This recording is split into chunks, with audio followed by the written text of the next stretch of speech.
ಹಿಜಾಬ್ ಬಗ್ಗೆ ತೆಗೆದುಕೊಂಡ ನಿರ್ಧಾರ ಒಂದು ವರ್ಗದ ವ್ಯಾಪಕ ಟೀಕೆಗೂ ಕೂಡ ಗುರಿ ಆಗ್ತಾ ಇದೆ.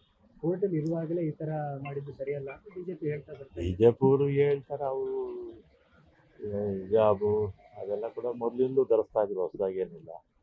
ಈಗ ನಮ್ಮ ಹಿಂದೂಗಳು ಅಷ್ಟೇ, ಈಗ ಜನಿವಾರ ಹಾಕ್ಕೊಳ್ತಾರೆ, ಬೇರೆ ಬೇರೆ ಕುಂಕುಮ ಇಟ್ಕೊಳ್ತಾರೆ, ಗಂಡಸರು ಇಟ್ಕೊಳ್ತಾರಲ್ಲ, ಅದೇನು ತಪ್ಪೇನಿಲ್ಲ ಅದರಲ್ಲಿ. ಕೋರ್ಟಲ್ಲಿ ಇರುವಾಗ ಆಯ್ತು ಅನ್ನೋದೊಂದು ಹೇಗೆ ಸರ್?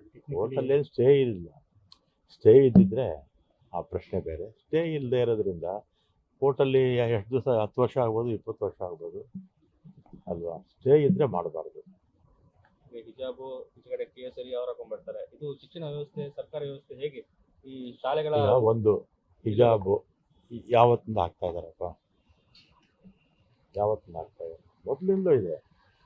ಈಗ ನಮ್ಮವರು ಬ್ರಾಹ್ಮಣರು, ಲಿಂಗಾಯತರು, ಆಮೇಲೆ ಇವರು ಬೇರೆ ಕೆಲವು ಸಮುದಾಯದವರು ಜನಿವಾರ ಹಾಕ್ಕೊಳ್ತಾರೆ, ವಿಭೂತಿ ಹಚ್ಕೊಳ್ತಾರೆ, ಕುಂಕುಮ ಇಟ್ಕೊಳ್ತಾರೆ. ಹೆಣ್ಮಕ್ಳಲ್ಲ, ಹೆಣ್ಮಕ್ಳು ಬಿಟ್ಬಿಡಿ, ಗಂಡು ಮಕ್ಕಳದೇ ಹೇಳೋದು.